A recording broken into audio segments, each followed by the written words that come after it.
The footage begins at 0347. There is no music, no narration, just the raw, unsteady image of a body camera mounted to the chest of a man who is running and then a man who is not. The screen shakes, a wall of smoke fills the frame. Someone shouts a name, two syllables cut short. The camera tilts sideways and what it captures in those final 4 seconds before the feed goes dark is a patch of Afghan dirt, a spent brass casing still spinning, and a hand gloved open no longer holding anything. The feed cuts out. Silence. Then another feed. Different operator. Same compound.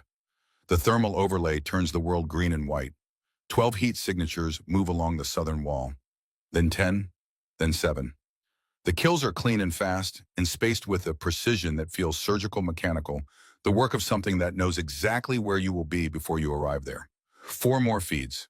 4 more endings. 16 operators entered that compound. None came out. The screen goes black. A single line of white text appears. Second extraction attempt.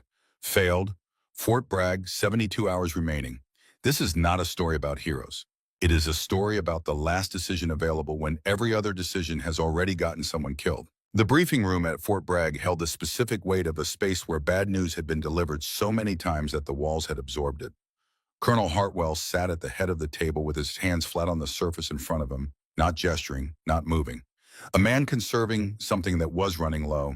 He was 58 years old, gray at the temples, a scar along the left jaw from a place he did not discuss and a year he did not revisit.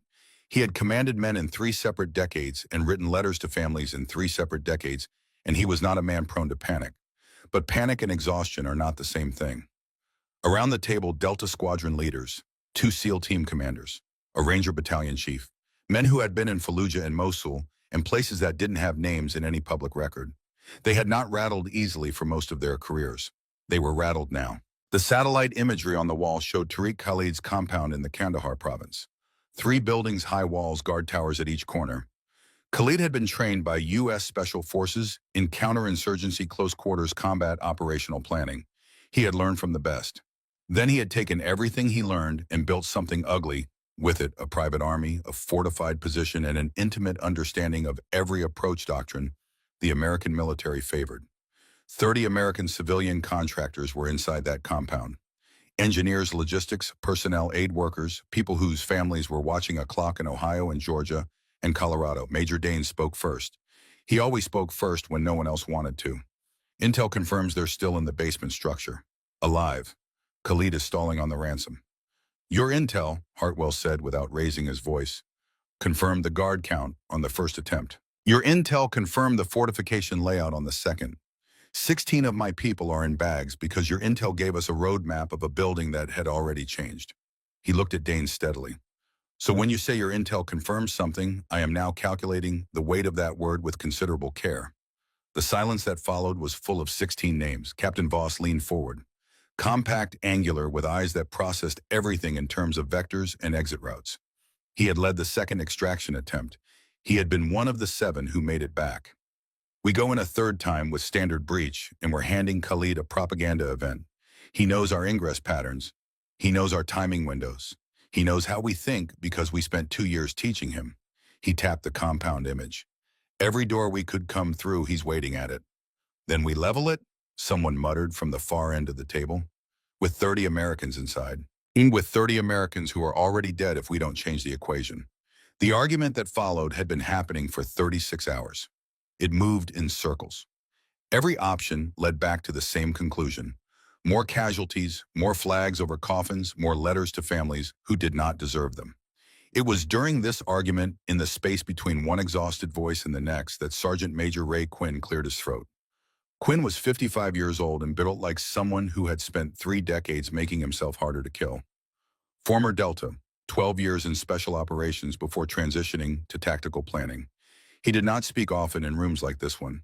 When he did, people listened not because of rank, but because he had the habit of waiting until he had something worth saying. He looked toward the back of the room. Sergeant Kane, he said, you've been quiet. Nora Kane was 28 years old. She stood at the back of the room with her arms crossed and her weight on her left foot the way she stood when she was thinking through something not yet ready to be said. She was not the highest ranked person in the room. She was not the most decorated. She had no combat tours in any official record that would explain her presence there at all. What she had was a file that Quinn had pulled 3 weeks earlier after reviewing after-action reports from a joint training exercise in New Mexico, where an unattributed shot at 740 meters in a crosswind had been logged as equipment malfunction because the alternative was explaining how a staff sergeant with no formal sniper qualification had made it. Quinn had not logged it as equipment malfunction. She pushed off the wall and walked to the table. Her boots were quiet on the floor. She did not speak until she was standing in front of the satellite imagery. She pointed to a thin blue line threading through the terrain map. "The canal," she said. Hartwell looked at it. "What about it?" "That's your entry point." The room shifted, a collective recalibration, the subtle change that happens when someone says something that cannot be unsaid. Voss responded first. "That canal runs exposed for over 2 kilometers. Thermal sensors, motion detection guard rotations covering the northern perimeter. You'd be spotted before you got within half a mile. Not if you don't surface. You can't conceal yourself in open water, Sergeant. You can, if you stay below it." Quinn leaned forward, not in skepticism, but in the focused attention of someone testing a structure's load-bearing points. He asked his questions with a precision that surprised Nora. Not the questions of a man evaluating a new concept, but the questions of someone checking details against a framework he already understood from the inside. She noted that, filed it, did not examine it yet. "Full submersion," Quinn said. "In water running at approximately 40 degrees in late November, that canal approached minimum 4 hours. 4 hours and 11 minutes with the current flow rate this time of year. The canal was built by Soviet engineers in the 1970s. The construction data is in the Regional Geological Survey from 2018. I've had the file for 6 months." She paused. "Current flows south at 1.2 meters per second. You go in here," she tapped a point 2 kilometers north. "Let the water carry you. Minimal movement. Minimal thermal signature. Closed circuit rebreather, no bubbles, no exhaust, nothing for sensors to detect." Voss made a sound. "Core temperature at 4 hours in 40-degree water is fatal, Sergeant. 94 degrees Fahrenheit, full cognitive impairment begins at 91. Loss of motor function at 89. She said it without blinking. "Thermal undergarments, layered wetsuit, controlled breathing to manage metabolic heat loss. I've tested this configuration to 34 degrees. 4 hours and 20 minutes before motor degradation begins." Another silence. "You've tested this," Hartwell said. "A reservoir in Wyoming. February, 3 years ago. I came out on my own." Quinn spoke quietly. "The firing position. Here." She moved her finger down the canal to a point 450 meters from the compound's primary structure. "Within effective range for a .338 Lapois with suppressor in tonight's forecast conditions. Wind 4 to 6 knots from the northwest. Manageable. 4 hours in near freezing water," Quinn said. "Hands numb, core temperature in the danger zone. You're describing a precision shot under saw those conditions." "Yes," Voss shook his head. "You're asking us to bet 30 lives on one shooter who's been floating in freezing water for 4 hours, hoping she doesn't shake at the wrong moment." Nora looked at him with something quieter than anger. "You've tried 2 approaches. You've lost 16 people. Khalid knows every conventional tactic in our playbook because we wrote his playbook." She looked back at the map. "He is not watching the water. Nobody watches the water because nobody has been willing to use it." The words sat in the room. Hartwell studied her not for confidence, which is cheap and easy, but for whatever lives underneath it. The load-bearing thing. He found it. "Quinn," he said, "get her everything she needs." The armory smelled like gun oil and cold metal.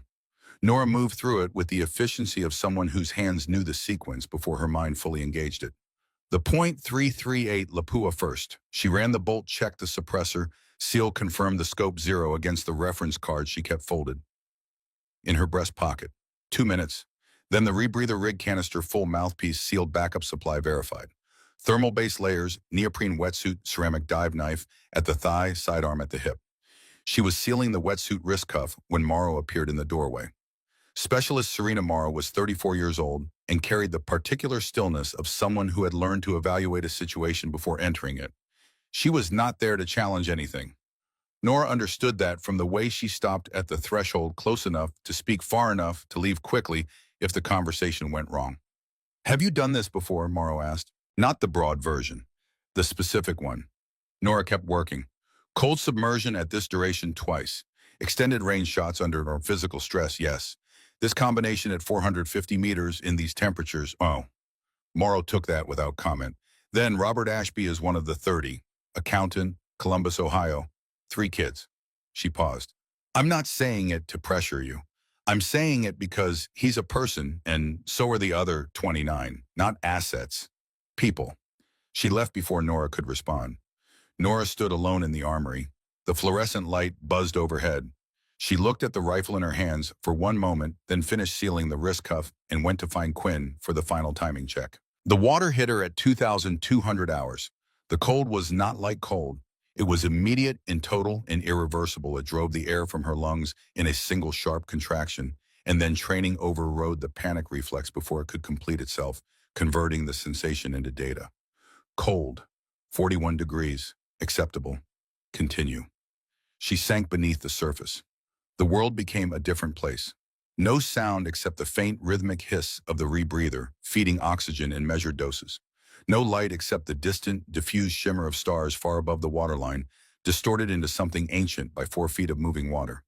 The current pulled her south at one point, 2 meters per second, steady, indifferent, patient, with the patience of something that has been doing this for 50 years and will continue long after she is gone. She let it carry her, arms at her sides, movements deliberate and minimal, breathing in 4-count cycles. In for 4, hold for 2, out for 4, hold for 2. Her heart rate dropped from 62 to 54 to 47. She had practiced this, the deliberate slowing of the machine, until the technique became reflex, until the body learned to move with the water instead of against it. The cold worked on her steadily. It found every gap between layers of neoprene and pushed thin fingers of itself inward, patient and precise trading degrees with her core temperature one at a time. The wrist-mounted display read 97.2 degrees Fahrenheit at 40 minutes. At 1 hour 96.4. The canal was doing its work. At 47 minutes, the current slowed. She felt it before she understood it, a resistance in the water, a change in pressure against her body.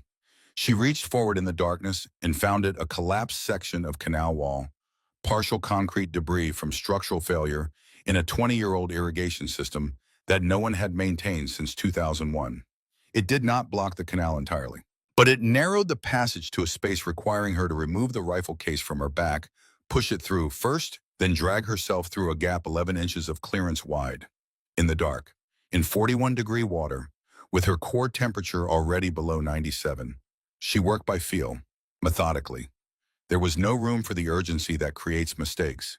She found each obstacle with her hands, moved it, or navigated around it, cataloged the space the way a person reads a room in the dark, slowly, completely, without assumption. She scraped her left shoulder against a concrete edge hard enough to feel it through the wetsuit. She noted it and continued. 22 minutes. On the other side, she stopped for 30 seconds and ran a systems check. Rebreather functional, temperature 95.1 degrees Fahrenheit. Left shoulder bruised, not compromised. Motor function intact. She continued south. Time became rhythm. Breathe and drift and count. The cold kept working.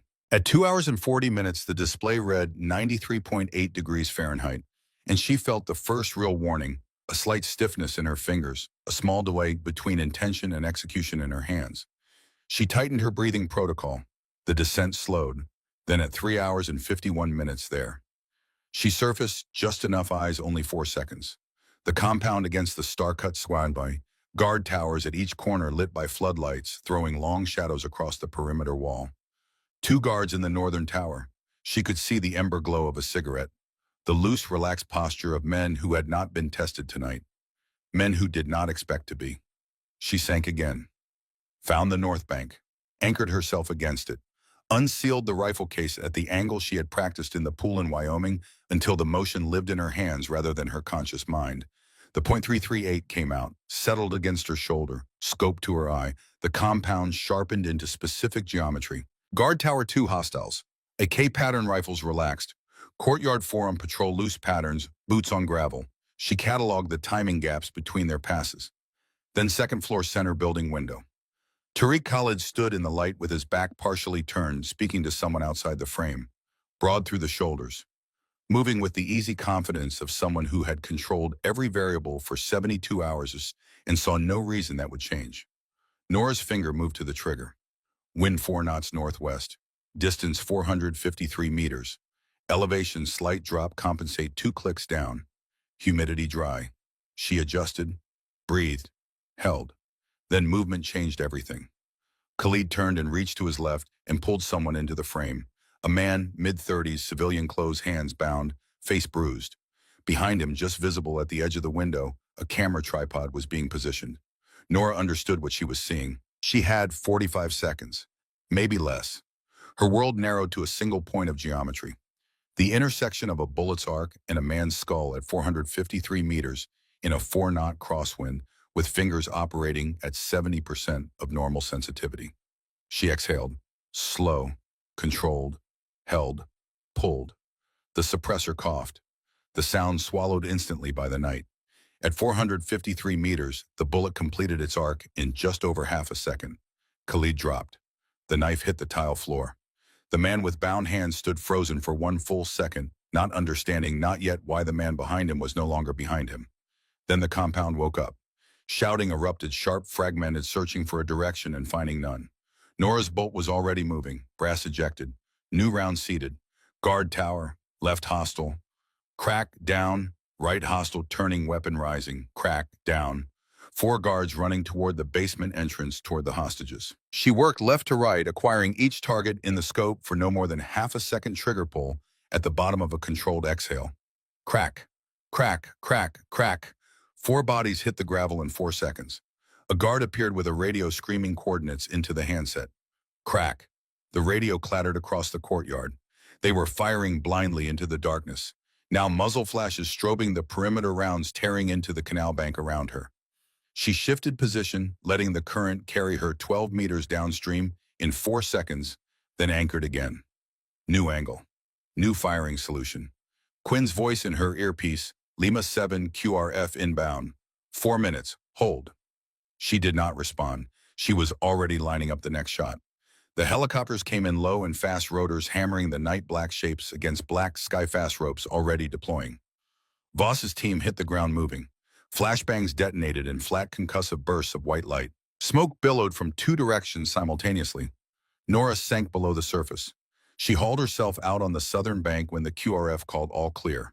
Her legs were shaking, not from fear, but from the sustained effort of staying motionless in moving water for 4 hours, while her body burned through its thermal reserves. Temperature 91.2 degrees Fahrenheit. Vision with a soft quality at the edges she cataloged and set aside. She got upright, stayed upright. She walked toward the compound perimeter. The hostages were coming through the breach point. 30 figures in emergency foil, moving with the unsteady gait of people who had spent 3 days in a basement expecting to die. Medics moved among them. Flashlights swept the group. Then she saw Morrow. Morrow was crouched beside a man on the ground 30 meters inside the breach. Her hands were pressed flat against his chest. She was talking, not shouting, talking steady and low to the medic beside her. The man's eyes were open. He was looking at the sky. Nora stopped walking. Mid-30s, civilian clothing, bruising around the eye. Robert Ashby. He had been running toward the breach with the others when a guard's dying burst swept across the courtyard. 1 round. No aim. The arithmetic of chaos, no intention, no logic, just a projectile in a trajectory and a man standing between them at the wrong moment.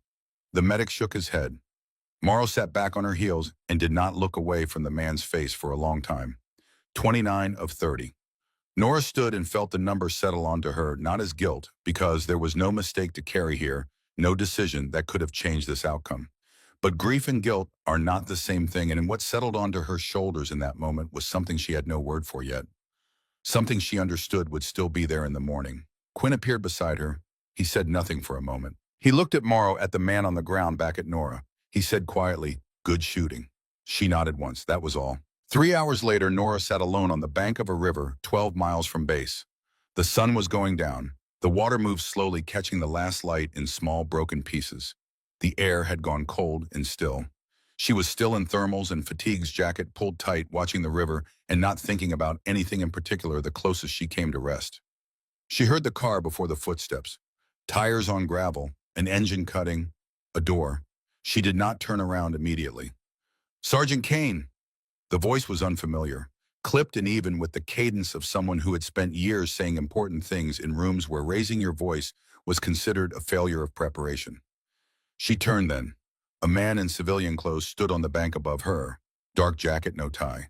sunglasses, which was unusual given that the sun had nearly finished setting. Two more men stood back by the car with their hands loose at their sides, watching the perimeter, the way men watch perimeters when it is their job to watch perimeters. The man walked down the slope toward her. He did not crouch, did not sit. He stood at a conversational distance and regarded her with the measured attention of a man paid to notice what other people miss. "My name is Marsh," he said. "I work for an organization that doesn't have a name you'd recognize." Nora turned back to the water. "Congratulations." Marsh reached into his jacket and produced a thin folder. He held it at his side the way someone holds something they want you to know they have without opening it yet. "Tonight's operation," he said. 30 hostages extracted, 14 enemy combatants neutralized, 4 hours and 17 minutes merged in water at 41 degrees. He paused. And 2 shots at 453 meters separated by 8 seconds from different firing solutions with a core temperature of 91 degrees. Nora said nothing.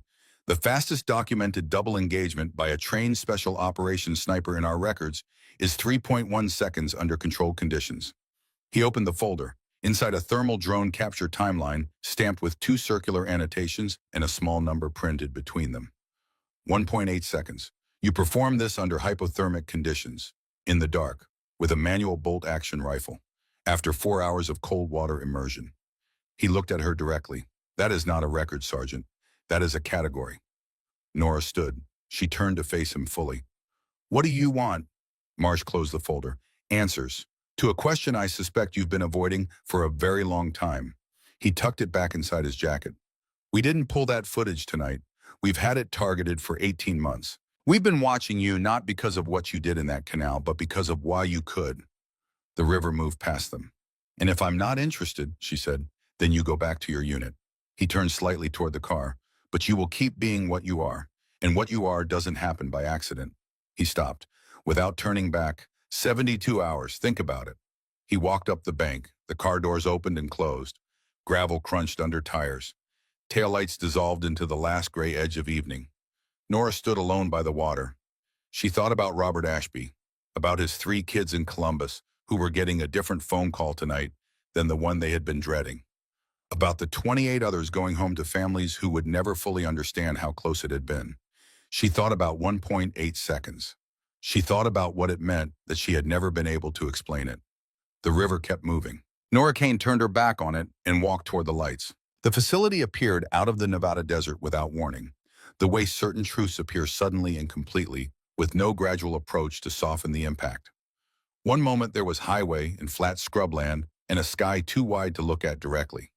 Then a dirt road. Then razor wire and cameras mounted at intervals designed to make clear that the cameras were the point. Then a gate with a biometric scanner and 2 guards who looked at the sedan without expression and waved it through without speaking. The drive from the highway had taken 11 minutes. Nora had counted. The buildings were low beige, arranged with the geometry of things built to function rather than to be found. No windows on the exterior faces, no unit designation, no base name on any surface. The kind of place kept off maps because the people who make maps have been asked to keep it there. A woman in fatigues met her at the vehicle. Sharp eyes, no rank insignia, no name tape. She led Nora through a corridor of unmarked doors to a heavy steel door at the end, swiped a keycard and stood aside. "Wait here." Inside, a conference room, table chairs, a camera in the corner with a red light blinking. Nora sat and looked at the table surface and thought about the drive.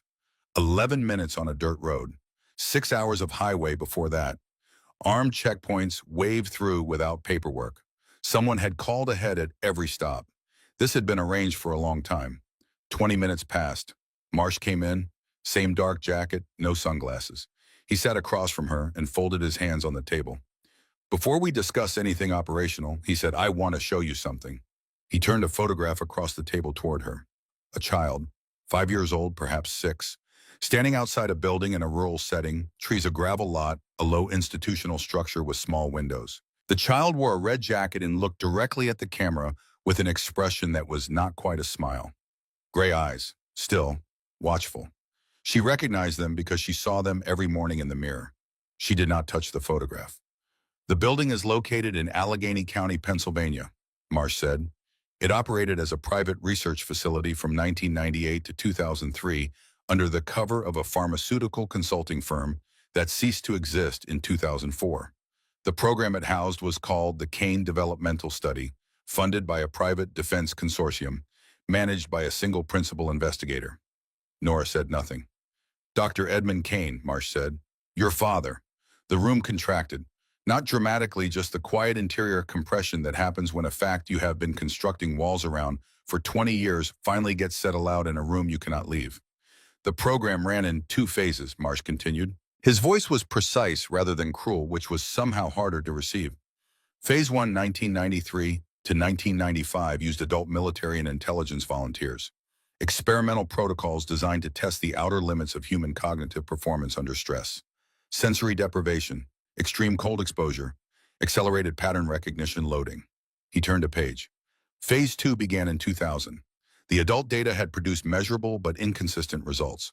The principal investigator believed the inconsistency was developmental, that protocols needed to be applied earlier in cognitive formation to produce stable outcomes. He stopped and let the implication of that sentence sit between them without decoration. Children, Nora said, ages 4 to 6, 7 participants total. You were subject 7. He closed the folder. Your mother discovered the full nature of Phase 2 when you were 5. She withdrew you and left the facility. 18 months later, she died in a single vehicle accident on Route 22 outside Pittsburgh. The investigation found no evidence of foul play. I want to be clear about that, he paused. Dr. Kane continued the program until 2003, when it was officially shut down by the consortium. After that, he disappeared from all professional and financial records. He met her eyes. He has been off the grid for 22 years. Has been, Nora said. Marsh held her gaze. Present tense, she said. A beat of silence. Do you want to know whether he is still alive? Marsh asked. She sat with that question for a long moment. She looked at the photograph. Then she turned it face down and pushed it back toward him. Show me the next mission file, she said. The shooting range inside the facility was not a range. It was a controlled environment, a large enclosed space where weather, lighting, and acoustics could be independently manipulated. Wind generators in the walls. Temperature control, a lighting rig that could simulate full daylight or total darkness in under 30 seconds. Moving target platforms at the far end showing distances from 400 to 620 meters. Quinn stood at the control panel without looking at her when she entered. Take the M700, he said. Second rack. She took it, checked the chamber, loaded the magazine. She did not ask what the test was. She stood at the firing line and waited. Quinn tapped the controls. The lights went out completely. 3 seconds of total darkness. The kind with weight to it where your eyes work against themselves, looking for something that isn't there. Then emergency lighting, dim, red-tinted enough to distinguish shapes, but not to read them. Wind generators started. 8 knots. Then 12. Direction changing northwest, then east, then northwest, and again. Irregular and non-repeating. Temperature dropped. She felt it in her fingers first. A target appeared downrange. 580 meters. Moving platform left to right, variable speed. She settled. Breathed. Calculated without calculating, the way breathing is not calculated, the way balance is not calculated. Tracked and led and fired at the bottom of an exhale. Hit. Center mass. New target, Quinn said. 620 meters. Wind shifted east. 20 seconds before guard rotation in this scenario puts a flashlight on your position. She found the new target. Different wind, different correction. She adjusted once a small automatic correction that required no conscious thought and fired. Hit. Third target, 550 meters, moving, 8 seconds. The principal is walking toward the hostages. The target appeared oblique angle variable speed. She tracked it, led the movement, calculated the intercept point at the moment of her exhale. Fired. The target stopped. Quinn walked the full length of the range and checked each impact marker with a laser rangefinder. He wrote 3 numbers in a small notebook. When he came back, he stood across the firing line and looked at her with the expression of a man who has spent 15 years training the best shooters in the world and has now encountered something that does not fit his existing framework. 3 shots, 3 kills, conditions changing every 8 seconds. He closed the notebook. How long have you been able to do that? Do what? Calculate that fast. Wind, distance, movement, all of it simultaneously without instrumentation, without a spotter, without hesitation. I've trained Delta marksmen, SEAL Team 6, I also own paramilitary. None of them shoot clean in those conditions on a first run through this range. Maybe I got lucky. Luck doesn't produce consistent decimal point accuracy across 3 different firing solutions in 90 seconds. He studied her. Marsh told you about the program. Yes. And you asked to see a mission file instead of asking about your father. Yes. Quinn was quiet with the silence of a man choosing which thing to say next. There's a situation in Libya, he said. Anton Vasek, former KGB running a weapons and trafficking network outside Benghazi. 3 American journalists taken 6 days ago, 48 hours before he transfers them to a buyer group that won't keep them alive. He handed her the mission file. She opened it. Satellite imagery, guard rotations, compound layout, heavy fortifications, anti-air emplacements, and there threading through the terrain, a thin blue line. She looked at it for a moment. You recognize the approach, Quinn said. She did not answer. She turned to the second page and began reading. He watched her read with the particular attention of someone checking details against something he already knew from the inside, the same qualities she had noticed in the Fort Bragg briefing room, the same recognition that was not curiosity, but familiarity. She filed it again. Did not examine it yet. The water in Libya was colder than the intelligence estimate had predicted. Fed from a highland reservoir, the canal ran at 53 degrees Fahrenheit, 6 degrees below the geological survey data. Nora felt the difference immediately, an accelerated negotiation, the cold moving faster through her layers, less patient than the Afghan canal had been. She compensated, tightened her breathing cycle, slowed her heart rate through a technique developed across 7 years of practice, in conditions that would have been described if she had ever described them to anyone as inadvisable.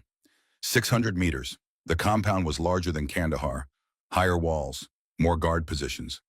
Vasek had spent KGB money on this place, the fortification of someone who understood exactly what he was defending against, because he had spent 20 years doing the attacking. She reached her position in 3 hours and 47 minutes. Through the scope guard tower, southeast, 2 hostiles, alert posture. Not the casual cigarette break posture of Kandahar. These men had been briefed to expect something.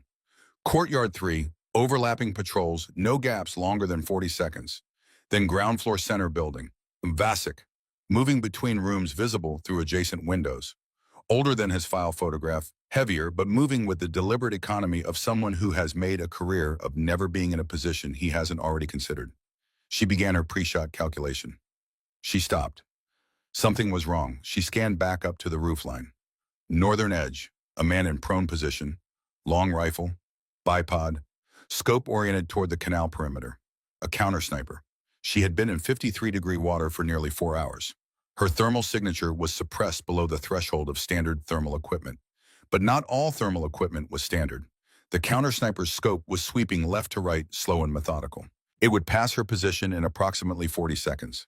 She could abort, sink back, let the current carry her out. Or she ran the geometry fast, the way she always ran geometry, below the level of conscious calculation in the part of her that had been built for exactly this. Vasek in the window. 598 meters, slight left to right drift. Counter sniper on the roof, 612 meters from her current position, 14-degree elevation angle. Completely different firing solutions. The counter sniper's scope was 30 seconds from her position. She had 1.8 seconds between the first shot and the moment the second needed to land. She had done it once before. She had a bolt in her hand.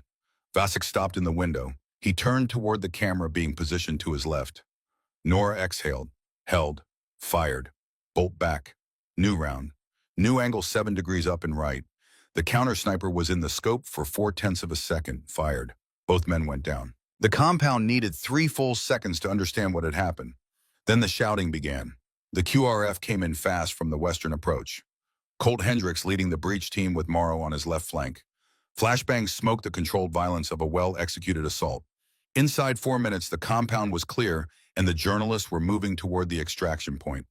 Nora was tracking the last hostile in her scope when she heard it, a single 3-round burst from a guard already falling, sweeping across the courtyard at chest height. Hendricks's voice clipped and controlled. Morrow is hit. Left shoulder. She's moving. Nora found Morrow 60 meters from the breach, moving under her own power, but badly, the left arm hanging wrong, the pressure dressing soaking through. Morrow's face was the color of old concrete. She was walking on will alone. Nora took Morrow's right arm across her own shoulders and took the weight. Applied direct pressure to the wound with her free hand. 4 minutes to the extraction vehicle, 4 minutes in which Morrow's breathing changed from controlled to labored. Protocol had specified Nora's exit at the southern bank. She was 6 minutes late reaching the vehicle. Nobody said anything about it. In the vehicle, Hendricks looked at Morrow's shoulder, then at Nora, then back at the road.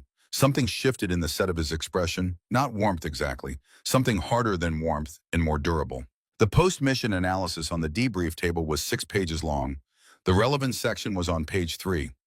Vasek had intelligence on the water approach, Marsh said. More specific, he didn't know the canal. But he had been informed by someone with access to our operational methodology that waterway infiltration was a component of our tactical profile. He looked around the table. That information came from inside this unit. The room went still. Marsh placed a printed log on the table. The Libya pre-mission intelligence file was accessed 48 hours before insertion. He looked at Hendricks, using your credentials. Hendricks looked at the log, at Marsh, back at the log. His jaw worked the motion of a man deciding between the version of the story that sounds innocent and the version that is true and determining that the true one currently sounds worse. I accessed it, he said, why? Because I had a reason. That is not an answer. It's the only one I'm giving in this room. He held Marsh's gaze. I didn't leak anything. You can verify that or not. Either way, I know what I did and what I didn't do. Nora watched Hendricks across the table. He was not looking at her. He was looking at Marsh with the steady focus of a man who has already decided to hold his position and is waiting to see whether that decision will be tested. She thought he is either lying or he is protecting something. Those two things she had learned were not always the same. Dmitry Sorin had chosen the Bosnian town with the careful attention of someone who understood exactly how people like Nora found people like him. 2,000 residents, a mining community that had outlasted the mine by 40 years and now ran on stubbornness alone. It sat in a valley with 2 roads and forested hills on 3 sides, clear sight lines across the main approach from either direction. The building on the eastern edge, 2-story stone walls, 1 street entrance, 1 from the alley behind. Nora came in through neither. She found the storm drain access 4 blocks north, descended a rusted ladder in complete darkness, and moved through 40 meters of cold concrete tunnel by memory and compass bearing. The tunnel smelled like mineral water and the specific dark that belongs to spaces humans built and then forgot. She checked each intersection, listening for changes in ambient sound overhead. She found the access hatch beneath the building's ground floor. Interior facing lock. She picked it in 38 seconds. Ground floor clear. She moved to the stairs. From behind the closed door at the top of the hallway, footsteps. Regular measured pacing, back and forth across a confined space. She climbed 1 step at a time, testing each before committing weight. At the top, she stopped. The hallway was dim, a single window at the far end, letting in blue-gray pre-dawn light. 2 doors, 1 open, 1 closed. The footsteps behind the closed one. She was 8 feet from the closed door when she stopped. The footsteps were 2 regular, exact same interval, exact same duration. Every time, not the footsteps of a nervous man, the footsteps of a recording. She turned. Dmitry Sorin stood at the far end of the hallway beside the window, a pistol leveled at her head. He had come through the open room while she watched the closed door. He had been in the building the whole time. He was not what she expected. Not large, not aggressive in posture. He stood with the stillness of a man who had burned through all his urgency a long time ago and now operated on something more fundamental. 47 years old by the file. He looked older. He carried his age in his eyes, gray, still watchful. The same qualities she saw in her own reflection. Drop it, he said. She set the rifle down slowly and straightened. He kept the pistol level. He studied her with the focused attention of someone reading a face for what it is trying not to reveal. You sensed it, he said. The recording. Most people would have walked straight through that door. He tilted his head. Which facility? I don't know. Everyone knows, even the ones who were very young. A pause. Kane's program, Pennsylvania. She said nothing. I was in the Soviet version, he said. Different building, same belief that a human being could be optimized like a system if you started early enough. He glanced at his own free hand for a moment. I was subject 3. I was 4 years old. His voice carried neither bitterness nor self-pity, just the flat fact of it. Do you feel the disconnect? The knowledge that you process the world at a speed it was not designed to show you. That you see the shape of a thing before the thing has fully formed. He looked at her directly. I used to believe it was power. Then I decided it was a curse. Now I understand it is simply what I am, and calling it either one is a waste of time that could be spent on something useful. Nora watched him. Watch the pistol. Watch the small movements of his breathing, the micro adjustments of a body holding a position it has held many times before. I stopped killing, he said. When there was no one left I believed in enough to kill for. His eyes found hers. When do you stop? I'm not sure I've started yet, she said. You have. You stop people from being killed, which is a different calculation, but still a version of the same one. He studied her for another moment. There are others like us, both programs east and west. Some work for governments, some for money, some have disappeared into lives that will never fully fit them. He paused. And some of us are still being made, right now. New facilities, private funding. The demand doesn't disappear because the original program's closed. Supply follows demand. It always has. He lowered the pistol slightly. I can give you locations, he said. 3 active facilities. 2 in Eastern Europe, 1 in Southeast Asia. He reached slowly into his jacket and produced a small black USB drive. He held it at his side. Not because I believe in your program or your people, because I am finished watching children become what we became, and I can no longer stop it working alone. He held the drive out. She took 1 step toward him. And then he fired not from decision, but from the trained body reflex that lives below decision, that acts before the mind completes its sentence. He fired because she moved, and movement meant threat. And the body built in a Soviet facility in 1981 did not ask permission before responding to threat. She fired at the same instant. The hallway was very loud for approximately 1 second. Soren slid slowly down the wall. The bullet had caught him high on the right side of his chest, not instantly fatal, but fatal in the way a river is fatal if you fall in far enough from shore. He looked at her with the clear gray eyes of a man who had already done his accounting and found it deficient but final. Nora's left shoulder was on fire. She looked at it. A grazing wound across the deltoid, a groove of burned flesh bleeding but not deep. Her left arm would not raise fully. She pressed her hand against it and walked to Soren and crouched beside him. He was managing his breathing, carefully controlling the volume of each breath to control the pain. He looked at her with the specific clarity of a man running out of time and choosing to use what remains. Your father, he said. His voice was slow now, deliberate. Malaysia, he is there voluntarily, not captured. He stopped and breathed. He provides false data to slow the new program. Calibration errors. Results that don't reproduce. He has been doing this for years from the inside. Another breath. But to maintain his access to stay inside where he can slow it, he authorizes things he cannot prevent. He is using children to save children. His eyes found hers. I don't know what that makes him. I thought about it for a long time and I don't know. He pressed the USB drive into her hand. Make it count, he said. His eyes stayed open. She waited until she was certain. Then she stood. Hendricks and Morrow came through the window. Morrow moving stiffly, compression dressing visible at her collar but moving. Hendricks swept the hallway with his weapon and lowered it when he read the situation. Clear. Clear. He looked at Soren, at Nora's shoulder. He said nothing about either. He turned toward the extraction route and moved, and she followed, holding the USB drive in her right hand. The investigation's resolution came from a combination that neither Marsh nor Hendricks could have managed separately. Hendricks had found a timing anomaly in the DIA liaison traffic weeks before the Libya mission requests arriving, in patterns that corresponded too precisely with pre-mission intelligence reviews to be coincidental. He had the shape of the leak. He lacked the financial trail to identify the person. Marsh had the financial trail, a numbered account, a dissolved institution, a sequence of transactions connecting to an active DIA credential. He lacked the methodology, the understanding of how information was being extracted from the system without triggering standard security flags. When Marsh put both pieces on the same table, the name resolved in under an hour. Agent Thorne was arrested on a Thursday morning before his family was awake. The warrant covered 14 months of compromised intelligence and 8 operational security disclosures. The money involved was not large, which was the part that sat with Nora afterward in a way she could not fully account for. She found Hendricks in the armory, cleaning a rifle he had already cleaned. You were running your own investigation, she said. I saw something in the liaison traffic that didn't add up. I used my mission credentials to access what I needed to look at because I didn't have authorization for the proper channels. He set down the cleaning rod. I knew how it would look. I decided that looking guilty while finding the truth was better than declaring myself and poisoning the investigation with an unverified accusation. He looked up. Marsh pulled the combined investigation before I could bring him the complete trail. If I'd moved 2 days earlier, I would have beaten him to it. Nora considered this. You should have told me. Yes, she waited. That's all I have, he said. It was the right call made in the wrong way. I can't improve that answer. She nodded once.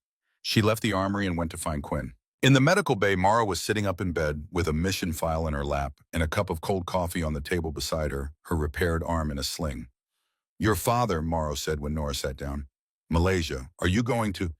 I don't know yet, Nora said. I don't know what I'm going to do with it. Morrow nodded. She picked up the cold coffee and looked at it without drinking it. The fact that you don't know is probably the right answer, she said. It means you're still asking the question. Nora looked at the window. The Nevada desert outside was the same flat color as the sky, bright wide, without apology for its indifference. Ukraine, she said. Marsh is building the operation plan.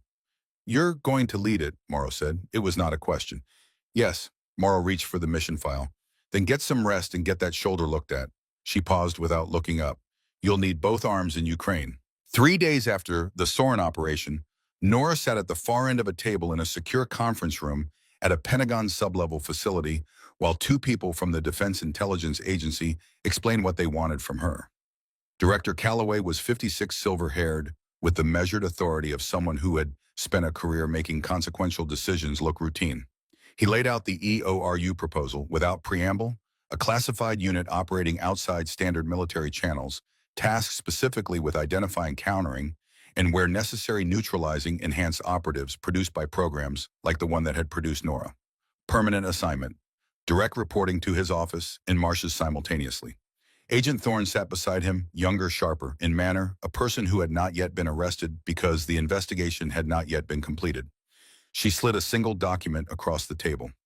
Your operational record to date, the Libya ballistic analysis, the Balkans engagement, the Fort Bragg Canal operation. She met Nora's eyes. You are the right person to lead this unit. Nora looked at the document without picking it up. I choose the missions. If an assignment doesn't hold up under scrutiny, I walk. No repercussions. Calloway glanced at Thorne, then back at Nora. Agreed. Full access to the research files on the original Kane study. Everything.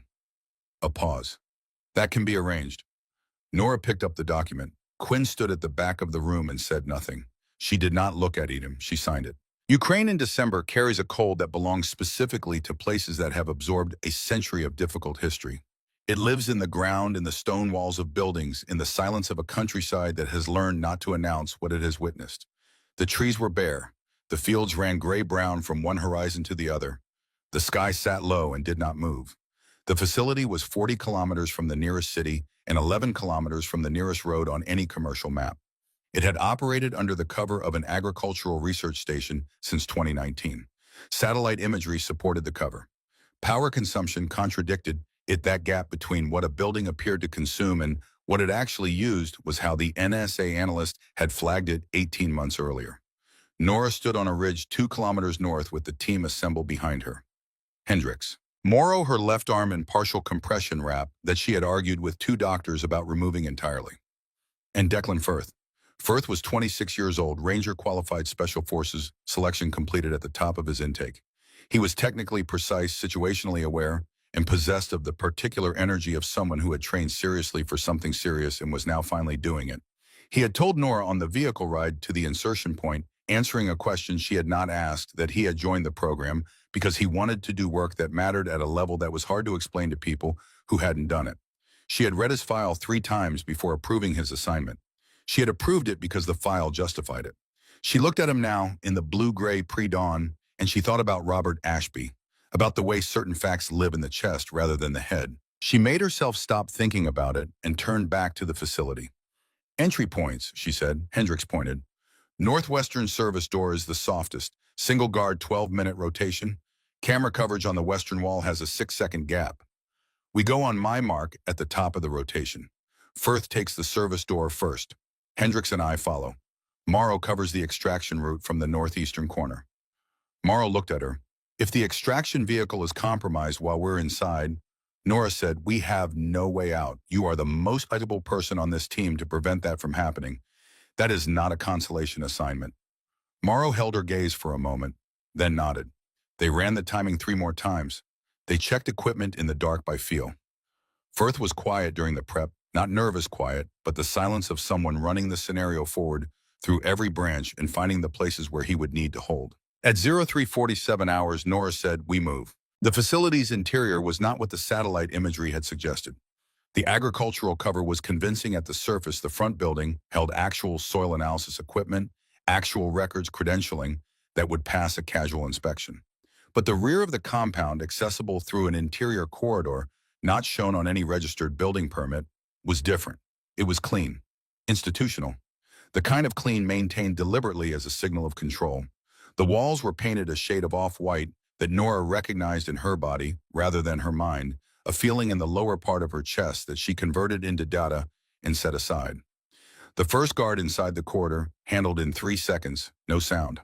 The monitoring station 2 doors down, Hendricks photographing everything on the screens in 8 seconds.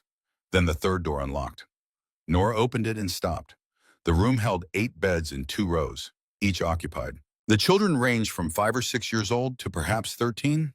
Some were sleeping, some were awake, lying very still in the way children lie still, when they have learned that stillness is the safest response to unfamiliar people entering a room. She stood in the doorway for 3 full seconds before she moved. She crouched rather than standing over them. She spoke in the register that is neither condescending nor falsely cheerful, the register of someone simply present and calm and not there to cause harm. She said they were safe. She said they were going home. She said it in English and in the 2 other languages the facility files had indicated were spoken here. One child, a girl perhaps 7, dark hair, with the particular stillness of someone who had learned to evaluate everything before responding, looked at Nora with an expression Nora recognized without being able to name precisely. "Are you one of us?" the girl asked. Nora said yes. The girl nodded. She sat up. She reached for the child in the next bed and shook her gently awake. They found 4 more children in 2 additional rooms. 12 total. All ambulatory. None in immediate medical danger, though the data Hendricks was pulling from the facility's systems would tell a more complicated story. The extraction moved by practice sequence. Nora led the children toward the service corridor in 2 groups. Hendricks covered the rear. Firth was at the service door managing the exterior, relaying guard positions, keeping the timing. They were 40 meters from the exit when the secondary alarm activated. Not the perimeter system. Something internal, a motion sensor in a room not shown on the architectural plans the intelligence team had worked from, a room they had not entered, had not known existed. The alarm was a single sustained tone, audible throughout the building, but not outside it. The guard rotation changed immediately. Firth's voice in the earpiece. 2 hostiles coming around the north end. Fast. They've got the angle on the service door. Nora had 8 children in her immediate group and 40 meters of corridor between her and the exit. Firth hold the door. Hendricks accelerate.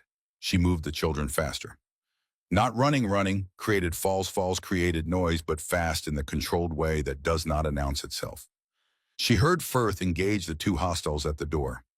2 suppressed shots, a pause, a third, then silence. She came through the service door into the pre-dawn dark with 8 children and turned to receive Hendricks's group.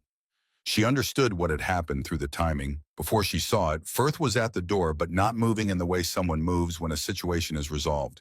He was moving in the way someone moves when something has already occurred and they are in the process of grasping its full weight. The third shot had not been Firth's. One of the 2 hostiles had fired in the half-second, between going down and going completely still, a single round, no aim, the body's last electrical instruction to its trigger finger. The round had traveled at chest height across the service doorway. Declan Firth had been standing in the doorway. He was on the ground outside it now. Hendricks beside him, both hands pressing hard against the upper chest, speaking his name in the steady, even tone trained people use when they need the person they are talking to focus on the sound of their voice rather than anything else. Nora looked at this for 2 seconds. She looked at the 12 children around her, at the tree line 60 meters ahead, at the extraction vehicle Mara was already moving to the perimeter, at the sky shifting from black to very dark blue. "Hendricks," she said. He looked up. She shook her head once. He kept his hands in place because training is what the body does while the mind is still processing, and because pressure costs nothing and changes nothing about the outcome, but it is what you do. The medic from the QRF vehicle reached them 40 seconds later. It was not enough time. Declan Firth was 26 years old. He had a sister in Portland and a brother in the Marine Corps. He had told Nora he wanted to do work that mattered at a level that was hard to explain. He had been right about that, about the difficulty of explaining it, and about the level at which it mattered. He died in the dark outside a building in rural Ukraine before the sun had finished deciding to rise. Nora stood over him for the exact amount of time it took to say his name once silently. Then she turned to the 12 children and said in the same calm register she had used in the room with the 8 beds, "We're going to the vehicle now. Stay with me." They went to the vehicle. The children were loaded first. 3 weeks later, Nora sat in a conference room at the Nevada facility with a casualty report on the table in front of her. At the top in the field for the decedent's name, Firth Declan. Below it, rank specialist. Below that, age 26. Marsh sat across from her with the Ukraine documentation. 12 children, ages 5 to 14, all showing markers consistent with the Kane methodology, cold exposure protocols, stress inoculation, cognitive loading. He turned a page. The program at this facility has been running for 26 months. Nora said nothing. There's a second facility, Romania. We're building the operation plan. He paused. And the third. He turned the documentation so she could see the relevant page. She looked at it. The third facility was 40 kilometers outside Kuala Lumpur, registered as a private medical research institute. The Ukraine documentation included correspondence between the Malaysian facility's administrator and the consortium's financial controller. The correspondence referenced a technical consultant, his contributions to the research methodology, his ongoing access to operational data. The consultant was identified by an internal code that cross-referenced to a name the intelligence team had matched 3 days after Nora's Riverside conversation with Marsh. Dr. Edmund Kane. He's there voluntarily, Marsh said. He has full access to the research program. He is inserting calibration errors, results that don't reproduce. He has been slowing the program from the inside. He paused. He is also, according to the correspondence we recovered, the person who authorized the transfer of 8 specific subjects from the Ukraine facility to Malaysia 3 months ago. He described the transfer in writing as necessary for cross-program validation. Nora looked at him. 8 of the 12 children we pulled out of Ukraine, Marsh said quietly, were transferred there on your father's written authorization. Soren had told her Kane was using children to save children. She had processed that as abstraction. Now she was looking at it in writing in Kane's words, in a consortium document that connected his signature to 8 specific faces she had seen wrapped in foil blankets on the floor of an extraction vehicle. She set the document down. "I want to speak with him before the Malaysia raid," she said.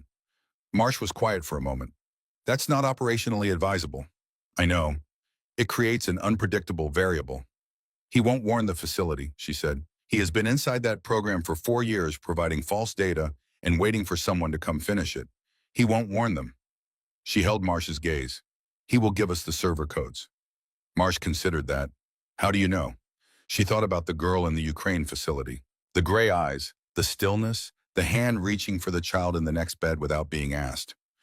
"Because he built the kind of person who could end it," she said. "And now she's here." Marsh held her gaze for a long moment. Then he folded the documentation closed and set it aside. "Quinn will have the Malaysia parameters ready in 48 hours, he said. Quinn found her in the shooting range that evening. She was not shooting. She was sitting on the concrete floor at the far end with her back against the wall legs, straight eyes on the ceiling. The lights were full on and the wind generators were off and the range was completely still. He sat beside her at the distance 2 people maintain when they are about to say something that requires space around it. They sat in silence for a while. "Firth," she said finally, "I ran every variation on the approach, entry timing, fire order positioning, every version." She looked at the opposite wall. "There is no version where the outcome changes. The only way to prevent it was to not have Firth in the building. Without Firth, the approach doesn't work." "I know," Quinn said. "So there was no decision I could have made differently?" "No." She was quiet for a moment. "When there's a mistake, you carry the mistake," she said. "When there's no mistake, you just carry the weight. That's worse." Quinn said nothing for a long while. The facility's ventilation hummed a low, constant tone she had stopped hearing weeks ago and could now hear again in the silence. "I've been watching you for longer than you know," Quinn said. She turned to look at him. He met her gaze and held it. "I was Subject 4, Phase 1, 1994. I was 23 years old, and I volunteered because the program was described as a study of human performance under extreme conditions, and I believed in that question the same way Edmund Kane believed in it." He paused. "I was not a child. I made a choice, the effects were real and they stayed with me, and I have spent 30 years figuring out what to do with them. He looked at the far wall. When I found you, when I saw that drone footage after Fort Bragg, I recognized what I was looking at. Not as something I had read about, as something I had experienced. I saw someone who had been through what I had been through but younger, and who had built something from it that I wanted to give a place to operate. Without telling me, without telling you, she absorbed that. You should have told me. Yes, she waited. That's not an apology, he said. An apology implies I would have done it differently. I'm not certain I would have. I'm not certain the outcome would have been better if I had.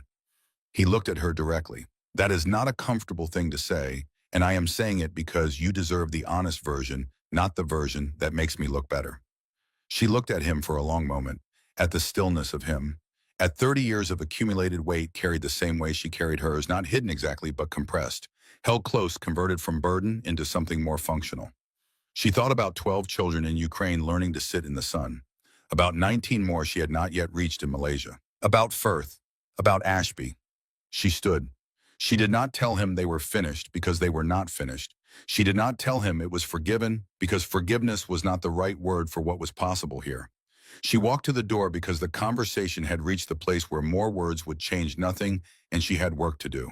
The Malaysia facility occupied the upper 2 floors of a legitimate private medical institute. Genuine operation on the lower floors, fully credentialed, staffed by personnel who did not know what happened above them. The consortium had learned from Ukraine.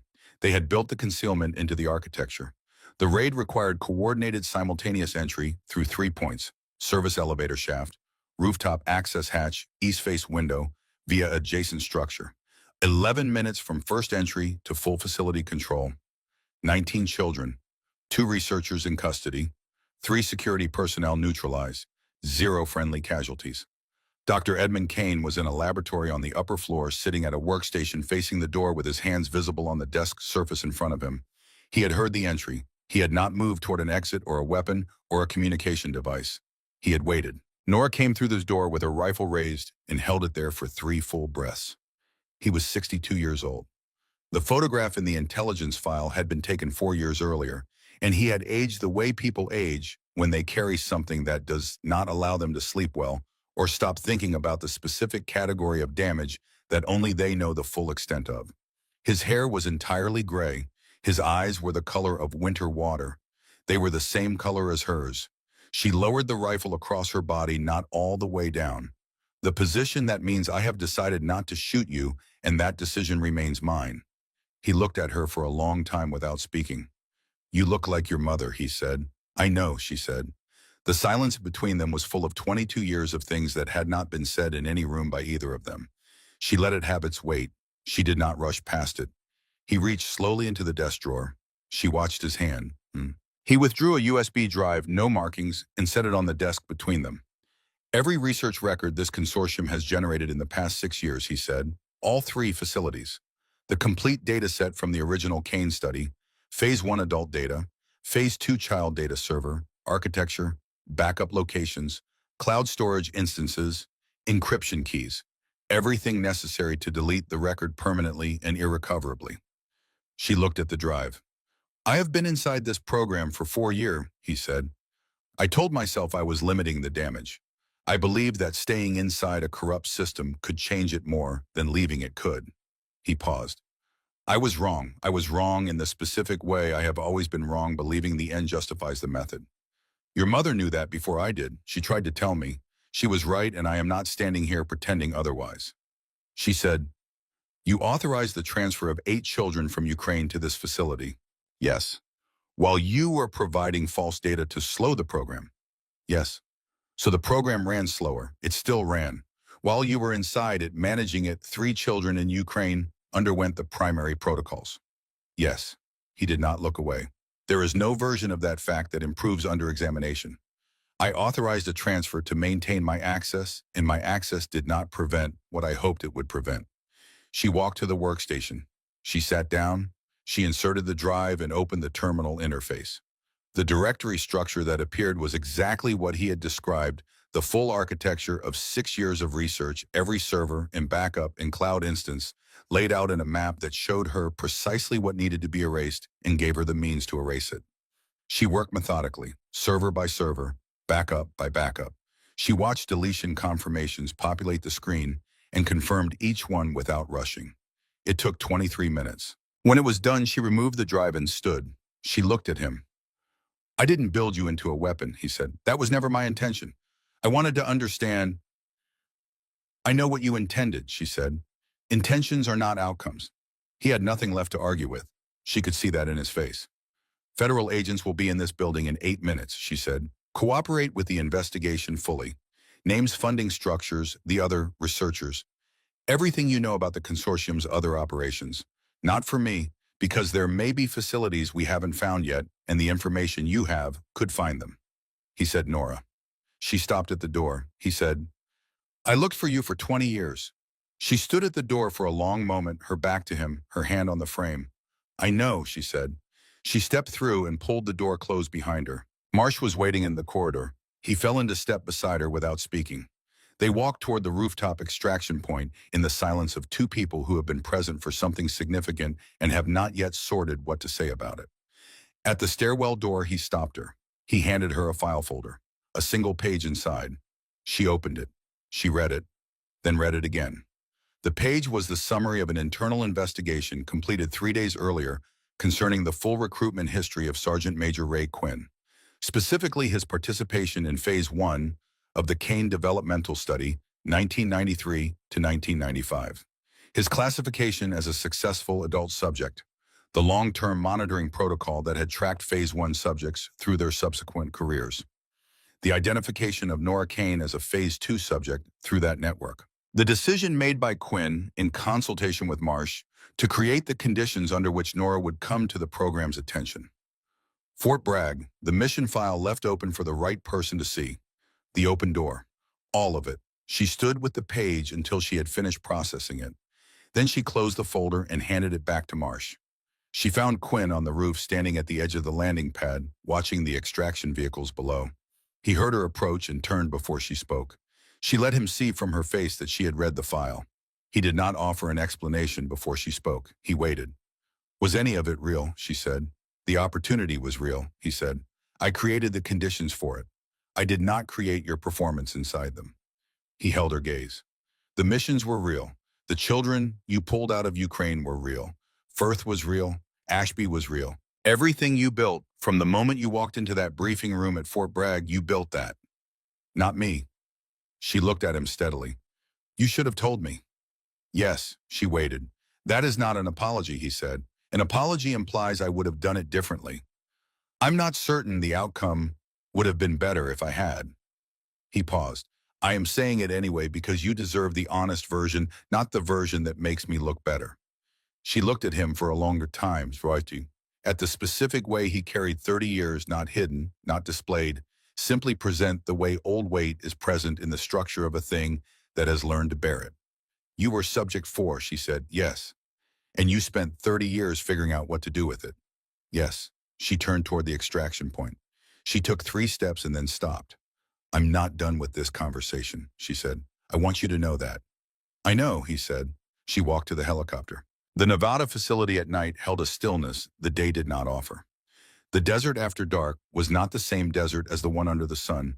The sky opened up and showed you exactly how much space there was, and the silence had a particular quality, the patience of something that has watched a great many things begin and end and holds no preference between them.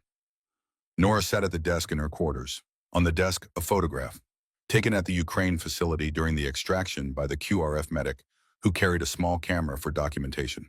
12 children, no particular arrangement, some in foil blankets, some already without them. Expressions ranging from guarded to tentative to, in 2 cases, something approaching relief. In the background, barely visible between 2 of the taller children, Nora was standing, not looking at the camera, looking at the children. The medic had sent it without a message. She had understood what it meant to receive it. Also on the desk, 2 casualty reports. Firth Declan A., age 26.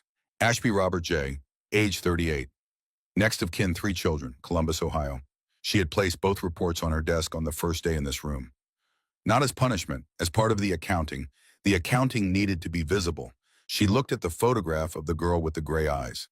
The one who had asked, "Are you one of us?" The one who had then reached for the child in the next bed and woken her up without being asked to. The program had built the girl's capabilities. It had not built that choice. That was the distinction that mattered. That was the thing no protocol could engineer, and no consortium could purchase, and no research record, however complete, however carefully maintained, could replicate or destroy. You could build the instrument. You could not build what the instrument chose to do with itself. Her phone buzzed. A message from Marsh. 2,143 hours. Indonesia. Confirmed facility. Your call. She looked at the photograph for another moment, at the 12 faces, at the girl with the gray eyes, at the back of her own head turned toward the children and away from the camera. She picked up the casualty reports, both of them, and held them for a moment. She set them down carefully. She typed, "We're moving." She set the phone down and pulled the Indonesia mission file toward her and opened it to the first page. Outside, the Nevada desert sat under its canopy of stars, wide, indifferent, possessed of the specific patience of a landscape that has watched a great many things begin and a great many things end. Inside, Nora Kane read the first page of the file, then the second, then the third. There was no victory in the room, no resolution that closes cleanly into something you can set down and walk away from. There was only the next thing, and the thing that made the next thing worth doing, and the photograph of 12 children on the desk and the two names on the two reports that she would carry, because they deserved to be carried, and the girl with gray eyes who had reached for the child in the next bed. She turned to the fourth page, and she kept reading.